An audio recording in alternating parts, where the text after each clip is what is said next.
Bonsoir, vendredi 12 avril, il est l'heure de l'info sur Puissance Télévisions. Voici les titres.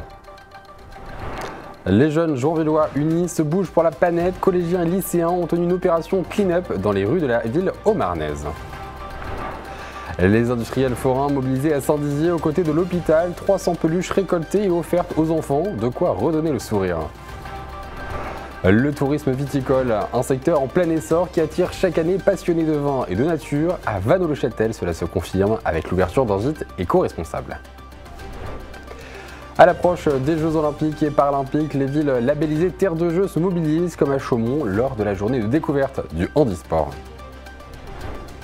Et le centre de formation Studio P ouvre ses portes pour la première fois au public. Stéphanie Duvaux, coordinatrice pédagogique, est notre invitée ce soir.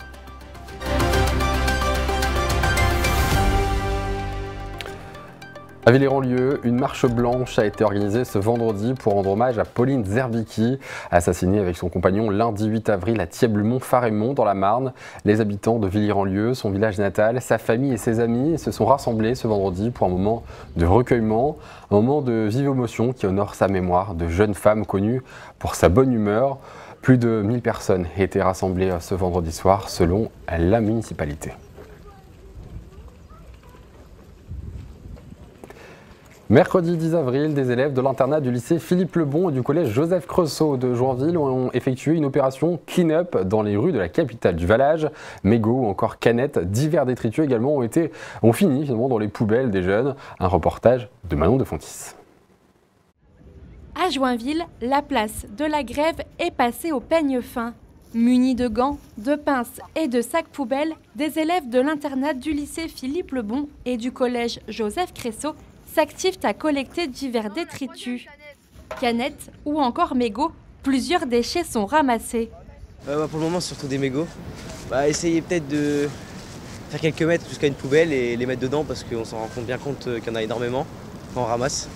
Et je trouve ça un peu dommage, un peu désolant quand même. Donc faites quelques mètres et tout sera mieux. Ça aidera la nature. La nature, c'est l'avenir de demain et c'est sûr que si on continue à la négliger comme ça, à un moment, on va être dans le mal et les générations futures aussi. Donc là, on a notre mercredi après-midi de libre, donc on s'est dit pourquoi pas faire une bonne action. Une initiative écologique qui permet de sensibiliser et d'éveiller chez les jeunes une conscience environnementale tout en rendant la ville plus propre. Le parc du Petit Bois, les abords du collège ou encore du lycée ont bénéficié de cette action de nettoyage menée par les scolaires. Les jeunes sont de plus en plus interrogés par l'aspect écologique. Et de deux, comme ça fait aussi une activité qu'on peut rendre service sur Joinville. Face au succès de cette opération, l'expérience sera reconduite à la rentrée prochaine. Ils sont privés d'attractions en raison de maladies ou d'hospitalisation.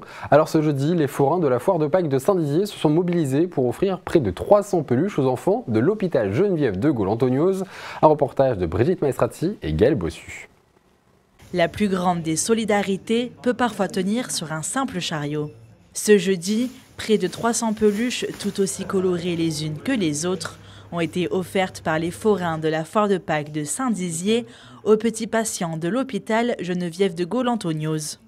Ce don, magnifiquement humain, a vu le jour à la suite d'une collecte parmi tous les forains. Les peluches ont été remises directement aux enfants hospitalisés qui n'ont pas forcément la chance de se rendre à la foire. Un grand sourire en guise de merci pour ce formidable geste de solidarité, bien plus qu'une simple peluche. On l'a bien vu, on est arrivé avec les chariots de peluche, tout le monde a le sourire, tout le monde est content, c'est la joie de vivre, c'est l'esprit fête foraine. On a vu le sourire, on a vu les quelques enfants qui avaient pris les premières peluches, ils ont le sourire, ils sont très contents. C'est super gentil, très agréable.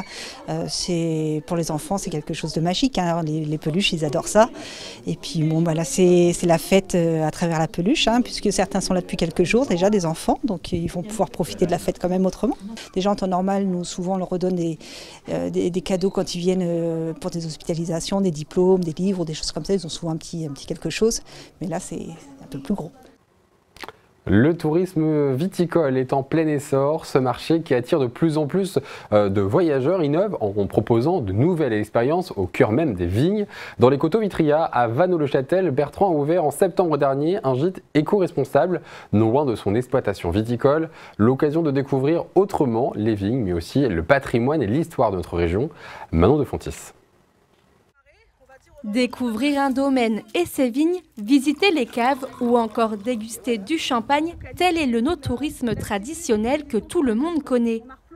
Mais depuis quelques années, des vignerons innovent en élargissant leur offre touristique. À Vanneau-le-Châtel, dans la Marne, Bertrand Trépeau a ouvert en septembre dernier un gîte à quelques pas de son exploitation viticole. Moi, j'adore le patrimoine. J'aime le patrimoine végétal avec mes vignes, mais aussi le patrimoine bâti. Je suis attaché à ce que ma famille a fait dans le secteur. On avait une laiterie. On a toujours pris soin d'essayer de préserver des choses dans la famille. Et c'est vrai que cette maison, l'idée de pouvoir, grâce à une activité touristique, de lui redonner une deuxième jeunesse et de se dire on va la retaper pour qu'elle soit repartie pour quelques décennies et qu'elle nous survive, voilà, c'est quelque chose qui me tenait vraiment à cœur. Plusieurs mois de travaux ont été nécessaires pour redonner vie à cette ancienne maison bourgeoise des années 1800. Là, on montre quand même qu'entre la position actuelle et ce dont on est parti, ça s'est métamorphosé, quoi. Oui, il y a eu beaucoup de travaux du coup. Ouais. Alors, on a une architecte incroyable qui est du coin, qui est de la région de Vitry, qui n'a fait travailler que des artisans de Vitry. En plus d'avoir fait appel à des artisans locaux, ce gîte, d'une capacité de 14 personnes, est éco-responsable. Bornes de recharge électrique ou encore pommeaux de douche high-tech, divers équipements sont installés pour tenter de rendre cette habitation plus respectueuse de l'environnement. Moi, je suis vigneron bio, je voulais avoir à peu près la même approche pour le gîte. Donc le gîte, on va chercher un écolabel. Il n'y a pas de gîte bio, ça n'existe pas. Mais il y a un écolabel qui s'appelle Clé Verte. Et là, je suis en cours de labellisation Clé Verte. Ça veut dire que ce soit pour les déchets générés par le gîte, que ce soit pour l'énergie, pour l'eau, on a essayé d'avoir des pratiques les plus économes. En France, le tourisme viticole est un marché en plein essor et attire de nombreux voyageurs. Et ce n'est pas Bertrand qui dira le contraire, son agenda ne cesse de se remplir. Et là, on voit avril, c'est plein, mai, c'est plein, juin, c'est plein. Des Parisiens, mais aussi des Belges, Allemands ou encore Néerlandais aiment venir passer un week-end en plein cœur de la campagne champenoise. Le point de départ quand les gens réservent, et d'ailleurs je leur pose toujours la question, c'est le côté champagne. Ils viennent ici, à Vanneau-le-Châtel, parce qu'il y a un vignoble et parce qu'on est lié à une exploitation viticole. Donc quasiment tous les week-ends, j'ai une visite de vignoble. J'ai la chance d'avoir les vignes qui sont littéralement au coin de la rue. On y est en 3 minutes à pied. Et aussi une dégustation. Ça peut se passer des fois dans les vignes quand il fait beau. Ça fait longtemps qu'on n'y est pas allé. Soit à la cave, soit directement au gîte. On peut le faire ici dans le salon. Bertrand ne compte pas s'arrêter là et souhaite proposer de nouvelles expériences à partager en famille ou entre amis autour d'un verre de champagne, à consommer bien sûr avec modération. Les Jeux Olympiques et Paralympiques approchent. Alors fin mars et début avril, le comité départemental de tennis de Haute-Marne a organisé différents événements afin de promouvoir le paratennis.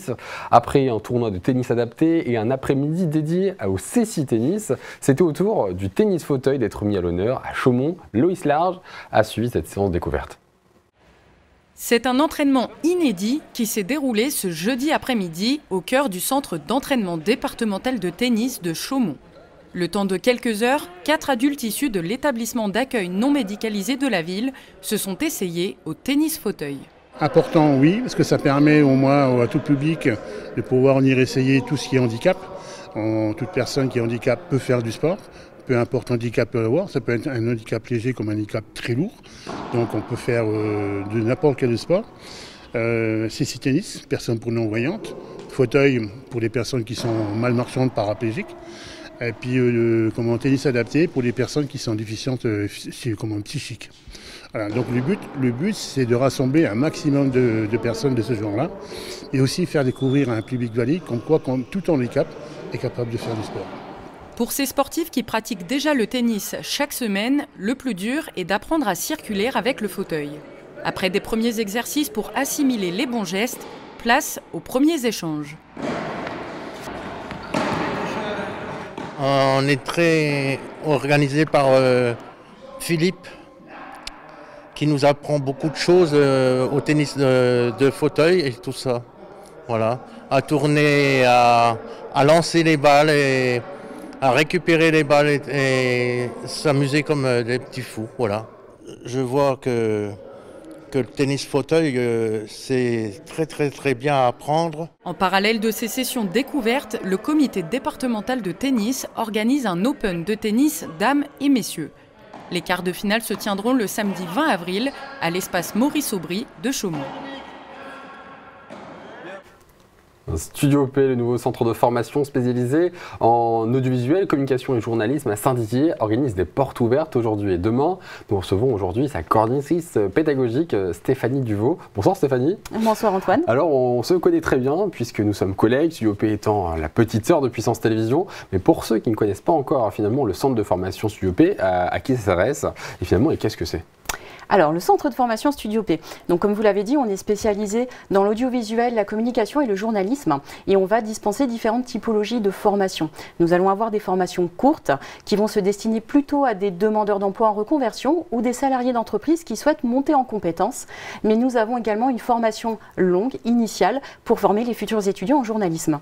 Alors, du coup, c'est tout l'objet des portes ouvertes qui sont organisées pour la première fois dans le centre. Les professionnels du secteur ont été accueillis aujourd'hui au sein des murs. Dès demain, ce sera dédié aux futurs étudiants. Alors finalement, que faites-vous lors de ces journées ? Alors lors de ces journées, effectivement aujourd'hui on ouvrait nos portes aux professionnels, on avait mené différents ateliers sous forme de conférences et on avait fait un focus sur la communication digitale puisque c'est quelque chose qui est très fort et qui est en forte demande pour les entreprises. Par contre demain, dans la journée où nous ouvrons les portes aux futurs étudiants, là on fera un focus sur la formation journalisme et là on a changé d'organisation puisqu'on veut ici leur permettre de s'immerger dans leur futur métier. Donc on aura des rencontres avec des journalistes professionnels. Nous allons avoir des quiz sur l'actualité et la possibilité de s'immerger à travers les visites des différents plateaux, d'immerger et de se projeter dans son futur métier. Et aussi un point autour des fake news. Et effectivement, sans oublier une exposition autour des fake news. Alors vous allez proposer finalement cette formation qui est un peu unique dans le Grand Est, il faut le dire. De quoi s'agit-il ? Alors il s'agit de la classe préparatoire aux écoles de journalisme. Ici, la classe préparatoire, l'objectif c'est vraiment de préparer les étudiants qui vont passer les concours. Et là, on va aborder, il y a deux approches. Il y a une première approche où ça va être la consolidation du projet et vraiment le permettre de se projeter dans le métier de journalisme, mais également préparer les concours. Et à travers ça, on va avoir des préparations évidemment spécifiques, concours écrits, la préparation des oraux, mais il y a également toute l'approche du métier de journaliste, où là on va aller sur de la méthodologie d'enquête, l'analyse de l'actualité, la déontologie du métier de journaliste et évidemment toute la culture générale. Ça s'adresse du coup à finalement d'un public qui a le bac, qui sort de l'école, mais aussi des reconversions ?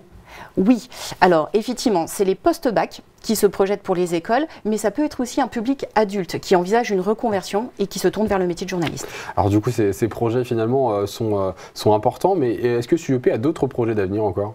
Alors oui, Studio P, voilà, Studio P effectivement, nous sommes ici, nous allons ouvrir nos portes en septembre sur la classe préparatoire, mais l'objectif c'est de permettre de se qualifier dans le métier et nous espérons pas sur cette rentrée, mais pour la rentrée 2025, avoir un titre qualifiant journaliste, reporter d'image, plurimédia, qui sera de niveau Bac+2.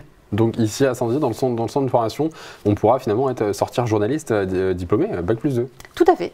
Alors finalement, on parlait de JRI, journaliste reporter d'image, donc JRI finalement, si on comprend bien, qu'est-ce que c'est ? Alors, un journaliste reporter d'image, c'est un journaliste qui, en plus effectivement de réaliser les interviews, va avoir la polycompétence de réaliser lui-même ses reportages donc avec de la captation vidéo, va écrire la voix off et l'enregistrer de façon à remettre à une rédaction en vue de diffuser le reportage, un reportage clé en main.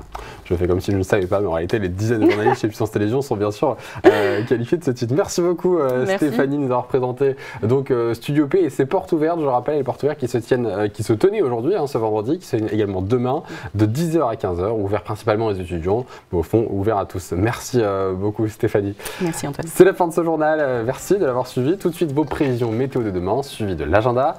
Très bonne soirée sur Puissance Télévisions.